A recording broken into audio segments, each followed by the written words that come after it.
Boa noite, queridos todos que nos seguem nos trabalhos do Centro de Renovação Espiritual. É uma honra estar aqui mais uma noite para fazer uma reflexão que nos é proposta pelo Espírito Iluminado de Emmanuel, no livro Palavras de Vida Eterna, no capítulo 129, que ele intitulou, pelas mãos do querido Francisco Cândido Xavier, Na Fonte do Bem. Para que nós nos mantenhamos, entremos, mergulhemos e nos mantenhamos nessa fonte do bem, eu peço a todos nós que em alguns poucos segundos façamos algumas respirações profundas para trazer uma calma plena e clareza mental, de modo que a conversa proposta por Emmanuel nesta noite seja muito profunda e transformadora em algum nível para todos nós. Que assim seja. Como sempre, Emmanuel vai buscar as propostas de conversas em fatos reais, vividos e exemplificados por Jesus Cristo. Neste caso específico, ele nos pede para irmos a uma carta que o apóstolo Paulo escreveu às igrejas primárias que se formavam na Galácia, aos Gálatas, em que Paulo adverte a estas igrejas que o Evangelho de Jesus Cristo era mais essencial e muito mais simples do que aqueles cristãos primários estavam interpretando. E especificamente no capítulo 6, no versículo 10 de Gálatas, Paulo diz a eles que, enquanto tenhamos tempo, pratiquemos o bem para com todos, mas, sobretudo, para com os irmãos na fé. Isto porque Paulo havia percebido que esses cristãos primários estavam começando a colocar uma série de regras e conceituações sobre o bem, o que era o mal e como fazer o bem, e começando a constranger aqueles que de fato gostariam de fazer o bem.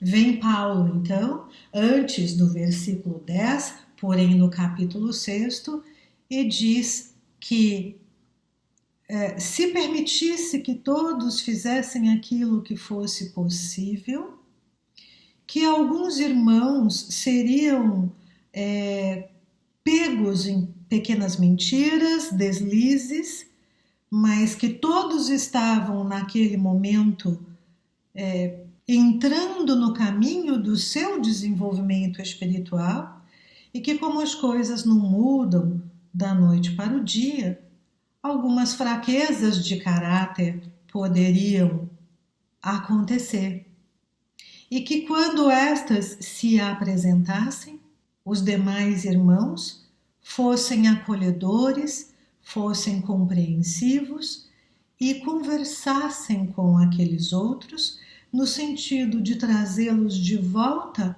ao Evangelho explícito de Jesus Cristo, de acordo com os exemplos que ele nos houvera deixado.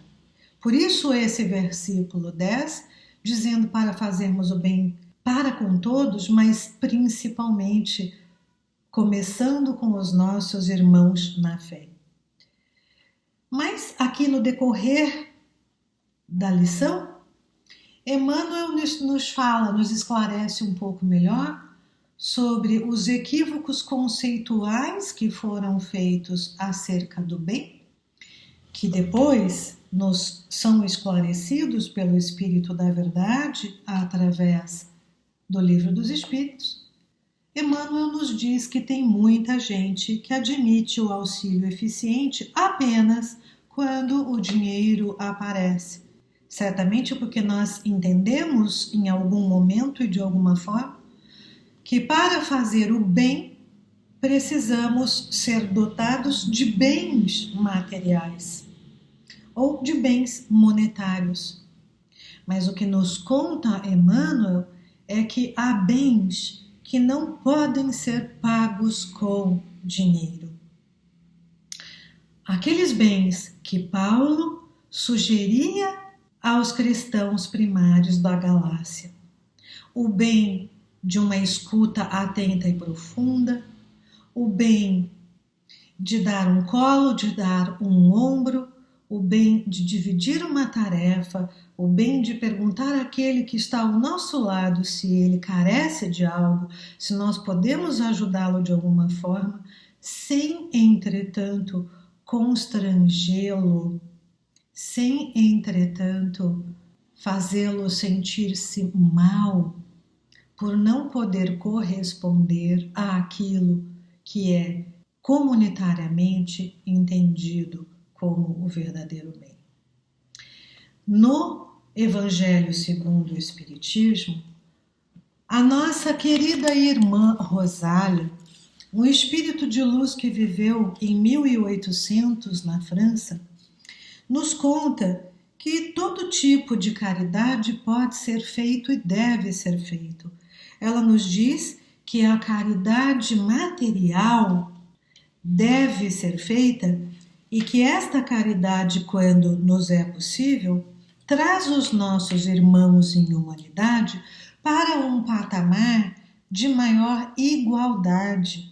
Então, o quanto possamos, sim, nos responsabilizar por alguma comida sobre a mesa daquele que não tem, por alguma assistência para com aquele morador de rua, por qualquer assistência material com organizações não governamentais ou privadas que cuidam de idosos, de crianças, de pessoas que de um modo geral estão em vulnerabilidade social, tudo isso é muito bom, é muito positivo, mas de algum modo isso não vale tanto quanto dentro de nossa própria casa pararmos para observar aquele que tem uma lágrima escorrendo no seu rosto, aquele que costumeiramente fala bastante, mas que já está calado há alguns dias. Nesse momento em que estamos sendo desafiados a uma convivência de 24 horas com aqueles que nós pensávamos que convivíamos, mas que não era uma convivência tão inteira, podemos perceber emoções, sentimentos que estão sendo despertos que nós não víamos antes. Podemos perceber um aumento do grau de irritabilidade das pessoas que estão no nosso entorno e muitas vezes em nós mesmos. E que neste caso vale pensar se podemos melhorar em algo quando a irritabilidade ou esses novos sentimentos e emoções, ou essas emoções nas quais nós não mexíamos muito, se manifestam em nós. Pensarmos se nós podemos melhorar em algo, entendendo que o outro que está conosco não é responsável direto por aquilo que nós sentimos. E quando percebemos estes sentimentos aflorando no outro, nos aproximarmos com amorosidade e com dignidade e perguntarmos se podemos ajudar e como podemos ajudar. O Espírito de Cáritas, no livro do Evangelho segundo o Espiritismo, no capítulo 13º, nos fala que muitas vezes a caridade material, a despeito de ser muito necessária, ela pode constranger porque deixa aquele outro em débito conosco ou se sentindo menos. Embora isto seja necessário, mas ela também nos diz que aquela ajuda que é oferecida respeitando a necessidade real do outro e perguntando ao outro como ele gostaria de ser ajudado, é um tipo de ajuda. Na verdade, o que ela diz é que é um bem que liga o benfeitor ao beneficiário, que cria vínculos, porque nos colocamos numa posição de igualdade. E então, quando ainda no Evangelho segundo o Espiritismo, vamos procurar saber sobre as características da caridade material e da caridade moral, nos informa a irmã Rosália que o principal que devemos fazer é nos amarmos uns aos outros e fazermos aos outros o que quereríamos que nos fosse feito. É o primeiro parágrafo no item 9 da página 194, Instruções dos Espíritos. A caridade material e a caridade moral, ambas são necessárias, mas principalmente em nos amando mutuamente e entendendo-nos como iguais e, portanto, procurando entender que o outro gostaria talvez de receber algum tipo de ajuda, como nós também gostaríamos, facilita bastante as coisas. Ainda nos diz um espírito protetor, lá em 1860, na França, em Lyon, que a caridade, meus amigos, se faz de muitas maneiras. Podeis fazê-la em pensamentos, em palavras e em ações. Em pensamento, orando pelos pobres abandonados que morreram sem sequer ter vivido. Uma prece de coração os alivia. Em palavras, dirigindo aos nossos companheiros alguns bons conselhos. Então, como ficar pensando que nós não podemos fazer nada enquanto não tivermos isso ou aquilo, enquanto não tivermos o dinheiro suficiente, enquanto não tivermos estudado tal e tal curso para poder ajudar? Não, podemos ajudar no nosso olhar, podemos ajudar no nosso coração que chega próximo, podemos ajudar na oração e nas vibrações de amor, de paz, de cura àqueles que nos solicitam e mesmo que eles não nos solicitem. Ainda sobre discernir o bem do mal, entendemos através de Allan Kardec, pelas respostas que o Espírito da Verdade lhe deu no Livro dos Espíritos, ali, começando na pergunta de número 630, Allan Kardec pergunta como nós podemos distinguir o bem do mal. E o Espírito da Verdade responde que o bem é tudo aquilo que está de acordo com a lei de Deus e o mal é tudo aquilo que se afasta desta lei. E qual pode ser a lei de Deus, senão a de nos amarmos uns aos outros, como Jesus veio, praticou, demonstrou e nos ensinou. Ali, na pergunta de número 643, Kardec pergunta ao Espírito da Verdade se por acaso há quaisquer pessoas que por uma posição específica são eximidas de fazer o bem, não tenham possibilidade de fazer o bem. E o Espírito da Verdade responde que não há ninguém que não possa fazer o bem. A resposta é muito longa e eu estou lendo somente a primeira linha. Agora eu vou lá no final, quando o Espírito da Verdade diz a Allan Kardec que fazer o bem é ser útil na medida do possível, sempre que o auxílio se faça necessário. Qualquer tipo de auxílio. Nesse momento que nós estamos vivendo, por exemplo, quando parados na rua dentro do nosso carro e alguém vem nos pedir alguma coisa, um dinheiro que seja, e nós talvez não tenhamos dinheiro para fazer esse bem, para ajudar, mas podemos, quizás oferecer uma máscara para este que está nos pedindo alguma coisa.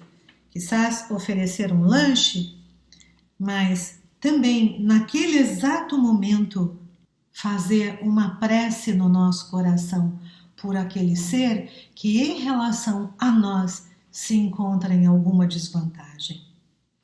Sobre os caracteres do homem de bem, Allan Kardec pergunta na pergunta de número 918, por quais sinais nós podemos reconhecer o homem de bem?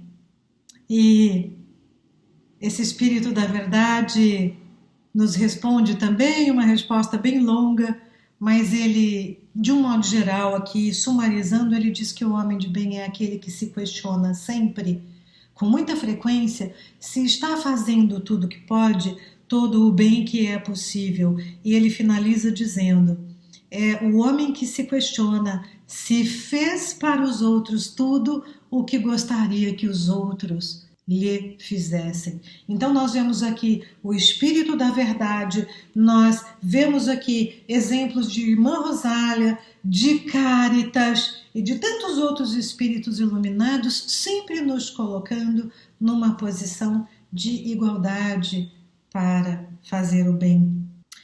Emmanuel, ainda no final desta lição, nos fala que há bens que não têm valor estimado.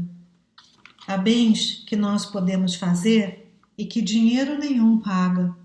Alguns exemplos que ele nos dá são os exemplos dos nossos professores que lá na nossa infância nos alfabetizaram e nos permitiram entender a vida e o mundo com um olhar alargado.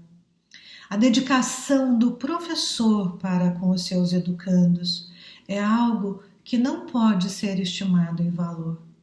Emmanuel nos fala como se ele estivesse falando conosco exatamente hoje, neste momento de pandemia, e sim, ele está falando conosco hoje, que a dedicação dos médicos, como já falei anteriormente, dos agentes de saúde, em procurar salvar vidas, é algo que não tem valor e que não pode ser pago com dinheiro.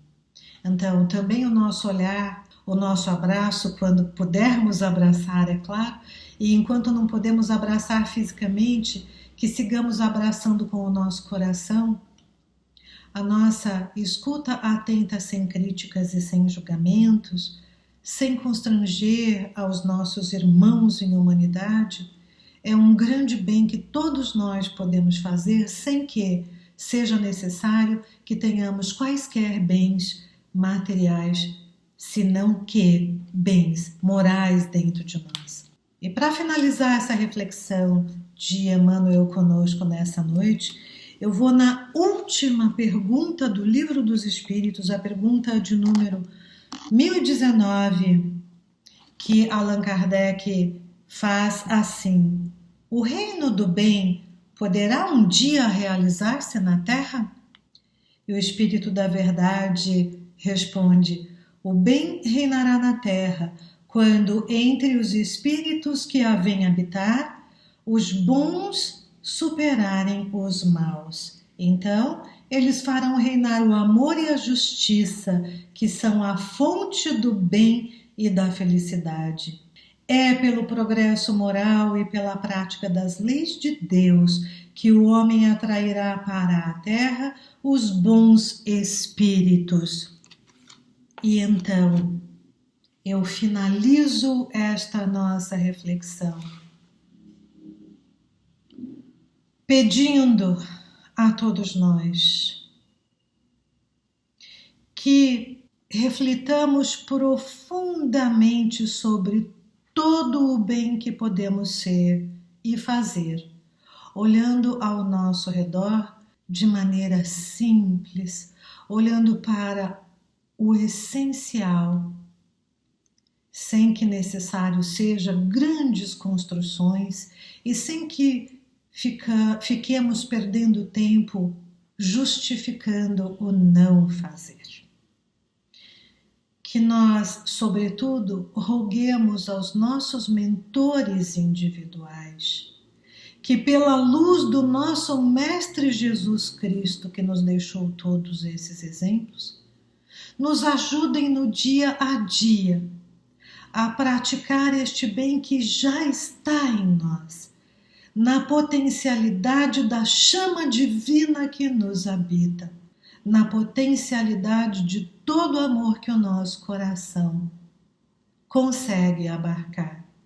Que nós nos mantenhamos na fonte do bem, que é o nosso Pai maior, o Pai de toda a vida, que deu a nós o maior de todos os exemplos através do nosso Mestre Jesus Cristo, que com simplicidade caminhava, conversava, escutava, sorria, também chorava e acolhia. Que na simplicidade de Jesus Cristo nós possamos nos lembrar da nossa responsabilidade de praticar o bem que possamos todos os dias, nos mantendo nesta fonte maior. Que assim seja, graças a Deus.